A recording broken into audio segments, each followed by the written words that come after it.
கிறிஸ்துவுக்குள் மிகவும் அன்பான தேவனுடைய பிள்ளைகளே, இந்த சமாதானத்தின் நேரத்தை பார்த்து கொண்டிருக்கிற உங்களை நான் வாழ்த்துகிறேன், வரவேற்கிறேன். கிறிஸ்துவுக்குள் அன்பானவர்களே, இந்த மார்ச் மாதம் முழுவதும் ஆண்டவராகிய இயேசு கிறிஸ்துவின் பாடு மரணங்களை குறித்து நாம் தியானித்து கொண்டு வந்து கொண்டிருக்கிறோம். அதோடு கூட அவருடைய பாடு மரணங்கள், இன்னும் ஆண்டவராகிய இயேசு கிறிஸ்து எருசலேமிலே பவனியாக சென்ற காரியங்களை குறித்தெல்லாம் நாம் தியானித்து கொண்டு வந்து கொண்டிருக்கிறோம். அதோடு கூட ஆண்டவராகிய இயேசு கிறிஸ்து அவர் மரித்து மீண்டும் உயிரோடு எழும்பி வந்தார் என்கின்ற காரியங்களை இன்னும் நாம் இந்த ஆண்டிலே, இந்த மாதத்திலே முக்கியமாக நாம் அதை பார்த்து அதை நாம் தியானித்து அவைகளிலிருந்து பல உண்மைகளை இன்னும் நாம் தெரிந்து கொள்ளப் போகிறோம். எனக்கு பிரியமான தேவனுடைய பிள்ளைகளே, ஆண்டவராகிய இயேசு கிறிஸ்து மரித்தது உண்மை. அவர் மரித்த பொழுது அவரை விட்டு எல்லாமே விலகி போய் ஒரு பட்ட மரம் போல் நின்று கொண்டிருந்தார். ஒரு பட்ட மரத்தை யோசித்து பாருங்கள். ஒரு மரம் பட்டு போகும் பொழுது அதிலிருந்து இலைகளெல்லாம் உதிர்ந்து போகும். நிழலுக்கு கூட அந்த இடத்தில் ஒருவரும் வருவது இல்லை. கனி கொடுக்கின்ற மரமாக இருந்தால் கனி கொடுப்பது நின்றுவிடும். பூக்களை கொடுக்கின்ற ஒரு வேளை மரங்களாக இருந்தால் பூ கொடுப்பது அது நின்றுவிடும். இன்னும் அந்த மரத்தை ஒருவரும் இனி பிரயோஜனம் இல்லை என்று சொல்லி விட்டு செல்கின்ற அளவுக்கு அந்த மரத்தை எல்லாரும் ஒதுக்கி விடுவார்கள் என்பதை அறிந்திருக்கிறோம். சில நாட்களில் அதை விறகுக்காக பயன்படுத்தி அது தீர்ந்து போன பிறகு அது போய்விடும். இப்படியாக ஒரு பட்ட மரத்தை மக்கள் மதிப்பதில்லை என்பதை நாம் அறிந்திருக்கிறோம். ஆண்டவர் ஆகிய இயேசு கிறிஸ்து கல்வாரி சிலுவையில் நின்று கொண்டிருக்கும் பொழுது அவர் ஒரு பட்ட மரம் போல் நின்று கொண்டிருந்தார். அவரை சுற்றி இருந்தவர்கள் எல்லாம் சற்று நேரத்தில் பயந்து ஓடினார்கள். அவர் மரித்தார் என்கின்ற செய்தியை கேட்டவுடனே எல்லாரும் விலகி போனார்கள். பூமி இருண்டு போயிற்று. நம்பிக்கை வைத்து அவர் மேல் இருந்த மக்கள் எல்லாம் நம்பிக்கை இழந்தவர்களாக திரும்பி செல்கிறார்கள். அவர் ஒரு பட்ட மரம் போல் நின்று அந்த இடத்தில் அவர் மரித்து போகிறார். ஆனால் அந்த ஆண்டவராகிய இயேசு கிறிஸ்துவின் சரீரத்தை எடுத்து அடக்கம் செய்வதற்காக யோசேப் என்கிறதான ஒரு மனிதன் அவருடைய சரீரத்தை வாங்கி யாரும் இதுவரையிலும் வைக்காத கல்லறையில் வைத்து இயேசு கிறிஸ்துவை அடக்கம் செய்கிறதை நாம் பார்க்கிறோம். அடக்கம் செய்தது மட்டுமல்ல, இயேசுவை அந்த அடக்கம் செய்த கல்லறையிலே அதை கல்லால் மூடி வைத்து விட்டு சென்றார் என்று சொல்லி பார்க்கிறோம். எனக்கு அருமையான தேவனுடைய பிள்ளைகளே, பட்ட மரமாக ஆண்டவராகிய இயேசு கிறிஸ்து கல்லறையில் இருந்து கொண்டிருக்கிறார். சுற்றி யாருமே இல்லை. காவல் காப்பதற்காக ஆட்கள் நின்று கொண்டிருக்கிறார்கள். இப்படிப்பட்ட சூழ்நிலை இருந்து கொண்டிருக்கும் பொழுது ஒரு பட்ட மரத்தில் துளிர் எழும்பி வந்தது போல ஆண்டவராகிய இயேசு கிறிஸ்து உயிரோடு எழும்பி வந்தார். இந்த நம்முடைய இயேசு கிறிஸ்துவை அடக்கம் செய்வதற்கு ஒரு முறையான முறையில் அவர்கள் அடக்கம் செய்யவில்லை. அவருக்கு செய்ய வேண்டிய அந்த கடைசி நேர சடங்குகளை கூட முறையாக செய்ய முடியவில்லை. இதை பார்த்து கொண்டிருந்த பெண்கள் இயேசுவின் கல்லறையை பார்ப்பதற்காக 3ஆம் நாளிலே வருகிறார்கள். சென்று சில வாசனை தைலங்களை பூசுவதற்காக அந்த இடத்தில் அவர்கள் வருகிறார்கள். வந்து பார்க்கும் பொழுது பெரிய ஒரு ஆச்சரியம். ஒரு பக்கத்தில் கல்கள் புரட்டப்பட்டிருந்தது. அங்கு உள்ளே பார்த்தால் இயேசுவின் சரீரத்தை காணவில்லை. ஆனால் 2 பேர் அந்த இடத்தில் நின்று கொண்டு பட்ட மரத்திற்கு துளிர் வந்தது போல அந்த 2 பேரும் அங்கு அந்த பெண்களை பார்த்து சொல்லுகிறார்கள், நீங்கள் உயிருள்ளவரை மரித்தவர்கள் மத்தியில் தேடுகிறதென்ன? அவர் இங்கே இல்லை, அவர் சொன்னபடி உயிர் தெழுந்து விட்டார் என்று சொல்லி அங்கு அறிக்கையிடுகிறார்கள். அருமையான தேவனுடைய பிள்ளைகளை, இந்த செய்தியை கேட்ட மாத்திரத்தில் ஒரு பக்கத்தில் ஆச்சரியம், ஒரு மறுபக்கத்தில் சந்தோஷம். இந்த மகிழ்ச்சியின் செய்தியை யாரிடமாவது சொல்ல வேண்டும் என்று சொல்லி ஓடுகிறார்கள். ஓடி சென்று வழியில் பார்ப்பவர்களிடத்திலெல்லாம் சொல்லுகிறார்கள். தங்கள் சீசர்களெல்லாம் பார்த்து சொல்லுகிறார்கள். சொல்லி ஆண்டவராகிய இயேசு கிறிஸ்து அங்கு இல்லை, அவர் உயிரோடு எழும்பி வந்தார் என்று சொல்லி சொன்ன பொழுது சிலர் ஏற்றுக்கொண்டார்கள், சிலரால் ஏற்றுக்கொள்ள முடியவில்லை. அன்புக்குரிய தேவனுடைய பிள்ளைகளே, பட்ட மரமாக அடக்கம் செய்யப்பட்ட ஆண்டவராகிய இயேசு கிறிஸ்து இந்த இடத்தில் ஒரு துளிர் விட்டு அவர் உயிரோடு எழும்பி வந்திருக்கிறார்.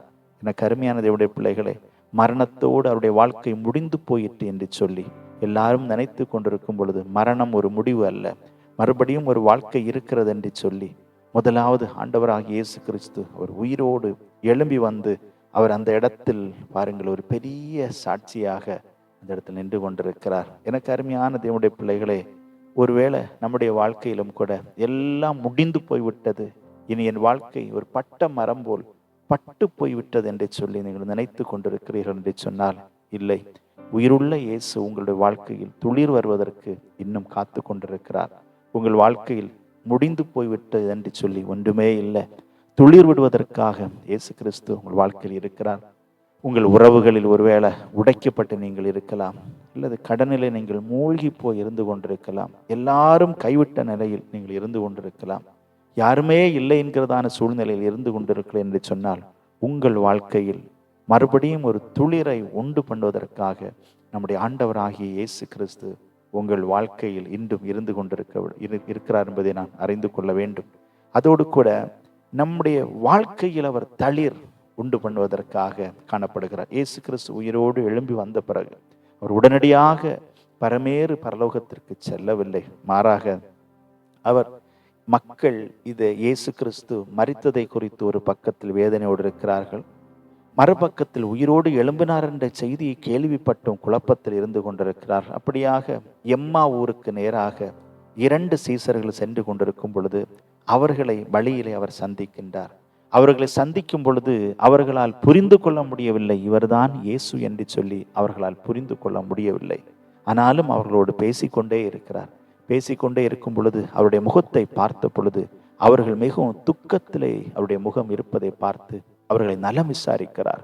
நீங்கள் ஏன் துக்க முகமாய் இருக்கிறீர்கள் என்று சொல்லி அவரிடத்தில் கேட்ட பொழுது, இங்கு நடப்பதெல்லாம் உனக்கு தெரியாதா? இப்படி நடப்பது என்று தெரியாமல் ஏன் இப்படி கேட்கிறாய் என்று சொல்லி இயேசுவை பார்த்து அவர்கள் கேட்கிறார்கள்.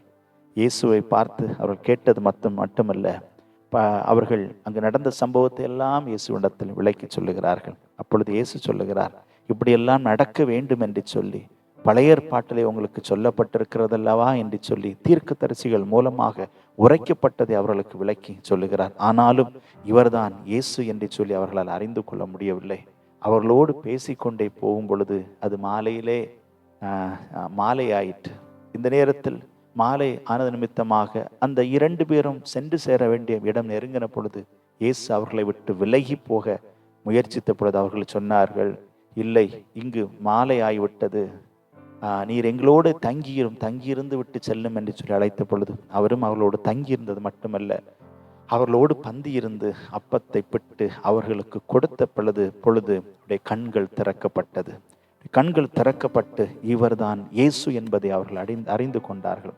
எனக்கு அருமையான தேவனுடைய பிள்ளைகளே, இவர்கள் ஒரு குழப்பத்தில் இருந்து கொண்டிருக்கும் பொழுது, அது மட்டுமல்ல, அவருடைய கண்கள் இருளாக்கப்பட்டு இருந்து கொண்டிருக்கிற இந்த நேரத்தில், அது மட்டுமல்ல, துக்கத்தோடும் ஒரு விதமான பயத்தோடும் இருந்து கொண்டிருக்கிற நேரத்தில் இவருடைய வாழ்க்கையில் ஆண்டவராகி இயேசு கிறிஸ்து ஒரு தளிரை உண்டு பண்ணி அவர்களுக்கு ஒரு நம்பிக்கையை கொடுத்து மறுபடியும் இவர்கள் அங்கு அவர்கள் மறுபடியும் திரும்பி சென்று அங்கிருந்த மற்ற எல்லாருக்கும் 11 சீசர்களுக்கும் மற்ற எல்லாருக்கும் இவர்கள் கேட்டதையும் பார்த்ததையும் அறிவித்தார்கள். அது மட்டுமல்ல, அவர்களோடு பேசும் ஒருவருக்கு அந்த 2 பேரும் ஒருவருக்கு ஒருவர் பேசும் பொழுது ஒரு காரியத்தை சொன்னார்கள்.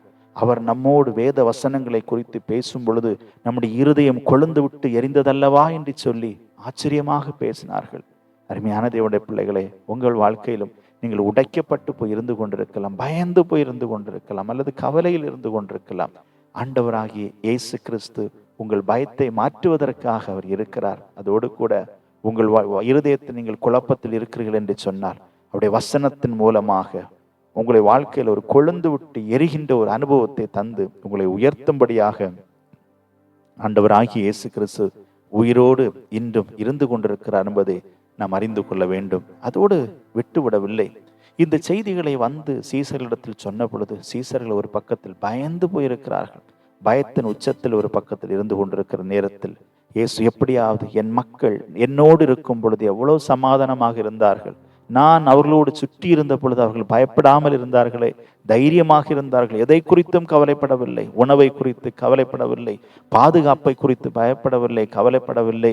அது மட்டுமல்ல, அவர்களுக்கு வேண்டிய எல்லா நன்மைகளும் நான் இருக்கும் பொழுது அவர்களுக்கு இருந்ததே, இப்பொழுது நான் இல்லாத நிமித்தமாக அவர்கள் பயந்து போயிருக்கிறார்கள், நான் இல்லாத நிமித்தமாக சமாதானத்தை இழந்து போயிருக்கிறார்கள், அவர்களுக்கு நான் சமாதானத்தை கொடுக்க வேண்டும் என்று சொல்லி விரும்பி ஆண்டவராகிய இயேசு கிறிஸ்து அவர்கள் இருந்த அறையிலே அவர்களுக்கு வந்து நேரடியாக நின்று காட்சி கொடுத்து சொல்லுகிறார், உங்களுக்கு சமாதானம் உண்டாவதாக என்று சொல்லி. அப்படியானால் சமாதானத்தை இழந்து போய் அவர்கள் இருந்து கொண்டிருக்கிறார்கள்.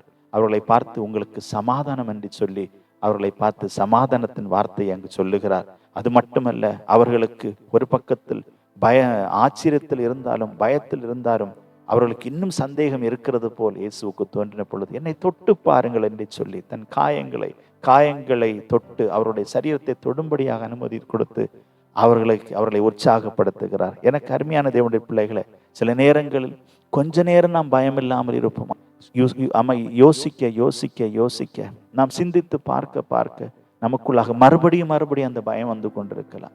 சமாதானத்தை பல விதத்தில் நாம் இழந்து போய் இருந்து கொண்டிருக்கலாம். சமாதானத்தை இழப்பதற்கு பல காரியங்கள் நம்முடைய வாழ்க்கையில் உண்டு. பலவீனத்தின் நிமித்தமாக நாம் சமாதானத்தை இழந்து கொண்டிருக்கலாம், அல்லது அவமானத்தின் நிமித்தமாக, துரோகத்தின் நிமித்தமாக, இழப்பு நிமித்தமாக, தூக்கமின்மை நிமித்தமாக, பாதுகாப்பு இல்லாத சூழ்நிலை நிமித்தமாக, தோல்வி நிமித்தமாக, இன்னும் பலவிதமான விதத்தில் நாம் நம்முடைய வாழ்க்கையில் சமாதானத்தை இழக்கின்ற சூழ்நிலைகள் ஒன்றன் பின் ஒன்றாக வந்து நம்மை நெருக்கி கொண்டிருக்கலாம். நான் ஒன்றை ஆணித்தரமாக சொல்லுகிறேன், எல்லாவற்றுக்கும் ஒரே பதில் ஆண்டவராகிய இயேசு கிறிஸ்து. முக்கியமாக அவர் நமக்கு உயிரோடு எழும்பி வருவதற்கு காரணம், எல்லா விதமான தோல்விகளையும், பயங்களையும், கஷ்டங்களையும், அவமானங்களையும், வறுமைகளையும், இல்லாமைகளையும் எல்லாவற்றையும் மாற்றி நம்முடைய வாழ்க்கையில் சமாதானத்தை நிரந்தரமாக தருவதற்காக தான் ஆண்டவராகிய இயேசு கிறிஸ்து உயிரோடு எழும்பி வந்திருக்கிறார். உயிருள்ள இயேசு நமக்கு இருக்கும் பொழுது நம்முடைய வாழ்க்கை மரித்து போயிருக்க வேண்டும்? ஏன் சமாதானத்தை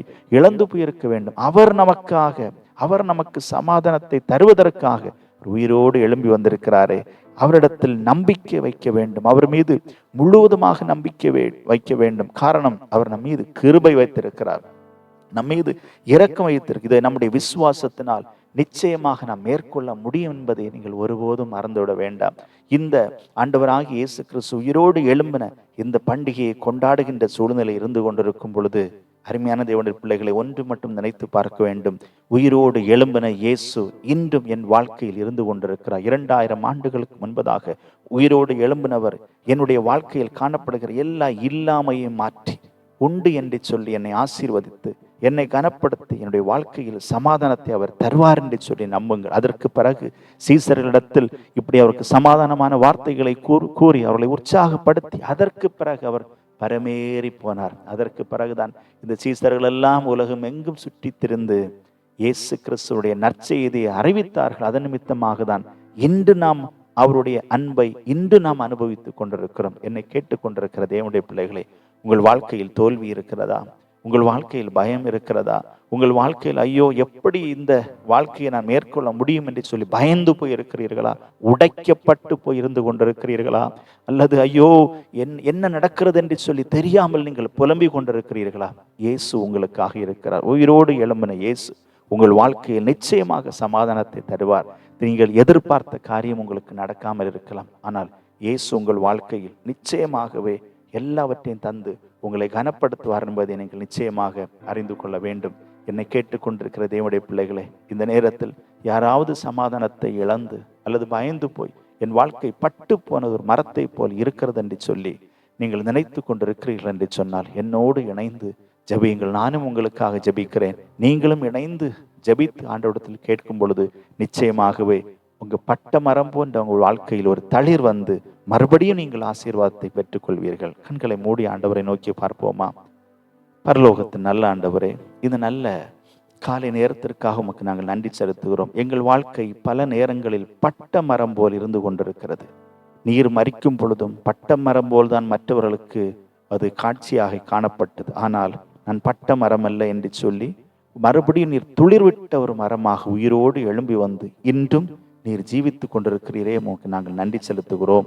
இந்த நேரத்திலும் கூட இந்த வார்த்தைகளை கேட்டுக்கொண்டு சமாதானத்திற்காக காத்து கொண்டிருக்கிற, வாழ்க்கையில் பட்ட மரம் போல் காட்சிகளை அனுபவித்துக் கொண்டிருக்கிற அன்பு பிள்ளைகளுக்காக நாங்கள் ஜெபிக்கிறோம். உடைய பிள்ளையுடைய வாழ்க்கையில் நீர் ஒரு துளிரை உண்டு பண்ணுவீராக. இயேசுவாகிய நீர் துளிர் விட்டது போல, நீர் துளிர் விட்டு எங்கள் வாழ்க்கையிலும் துளிர்விட வைத்தது போல இந்த நாளில் நம்முடைய பிள்ளையுடைய வாழ்க்கையில் ஒரு பெரிய துளிரை உண்டு பண்ணுவீராக. ஆசீர்வாதத்தை கொண்டு வாங்கப்பா.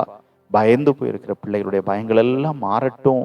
இனி என் வாழ்க்கையில எதுவுமே நடக்காது என்று சொல்லி பின்தங்கி இருக்கிற பிள்ளையுடைய வாழ்க்கையில் ஆண்டவர் உயர்வுகளை கொடுப்பீராக. ஒடுக்கப்பட்டு வேதனையிலே ஆண்டவரை தினமும் கண்ணீர் வடித்து கொண்டிருக்கிற பிள்ளைகள் யாராக இருந்தாலும் அவர்களுக்கு ஆண்டவர் இரக்கம் பாராட்டுவீராக. சமாதானத்திற்காக எங்கெல்லாமோ அலைந்து கொண்டிருக்கிறார்கள். சமாதானத்தை குறைந்து போவதற்கு ஆண்டவரை வாழ்க்கையில் எத்தனையோ விதமான இல்லாமையுடைய வாழ்க்கையில் இருந்து கொண்டிருக்கிறது. எல்லாவற்றையும் ஆண்டவர் மாற்றுங்க அப்பா. எல்லாவற்றையும் மாற்றி அன்பு பிள்ளைகளை கர்த்தர் கனப்படுத்துவீராக. ஊழியத்தை குறித்து எத்தனையோ பேர் கலங்கி கொண்டிருக்கிறார்கள். என்னுடைய ஊழியத்தில் ஒரு வளர்ச்சி இல்லையே, என் ஊழியத்தில் ஒரு முன்னேற்றம் இல்லையே, என் ஊழியம் எப்பொழுதும் பட்ட மரம் போல் இருந்து கொண்டிருக்கிறதே என்று சொல்லி கலங்கி இருக்கிற பிள்ளைகளுடைய ஊழியத்தில் ஆண்டவர் ஒரு துளிரை உண்டு பண்ணி பிள்ளைகளின் நீர் ஆசீர்வதிப்பீராக. ஆண்டவரே, குழந்தை வாக்கியம் இல்லாமல் இருந்து கொண்டு பட்ட மரம் போல் மற்றவர்களுக்கு காட்சி அளித்து ஆண்டவரே அவமானங்களையும் பல்வேறு விதமான மன சோர்வுகளை அனுபவித்துக் கொண்டிருக்கிற பிள்ளைகளுடைய வாழ்க்கையில் ஒரு துளிரை உண்டு பண்ணி நீர் குழந்தை பாக்கியத்தை கொடுத்து நீர் அவர்களை கனப்படுத்துவீராக.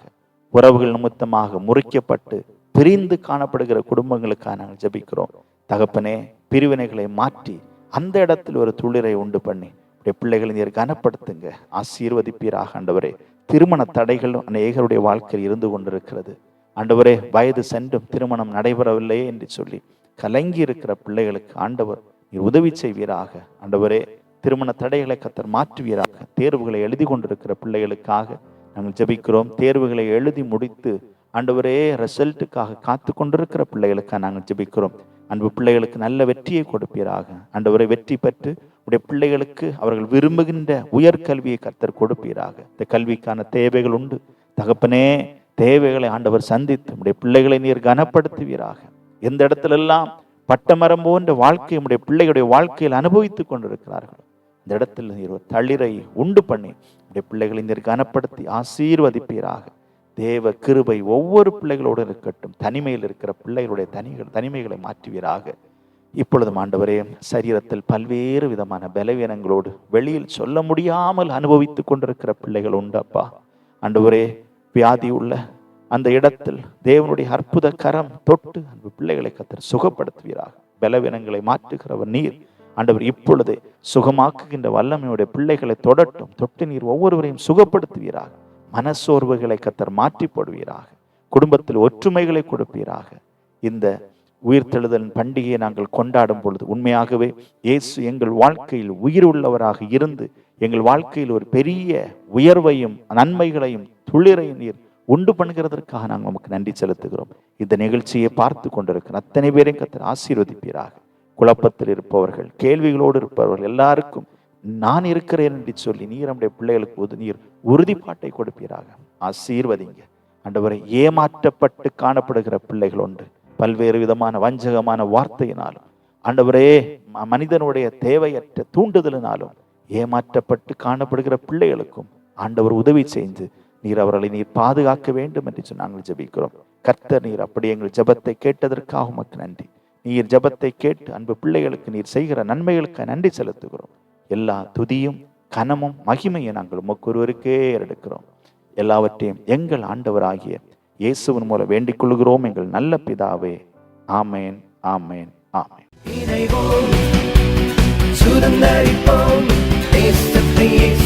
சொந்தமாக்குவோம், இணைவோம், சுதந்தரிப்போம்.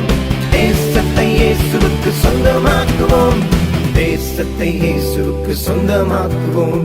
நம் தேசத்தை இயேசுவுக்கு சொந்தமாக்குவோம். இந்த தேசம் எங்கள் தேசம், நம் தேசம் இயேசுவின் தேசம். இந்த தேசம் எங்கள் தேசம்,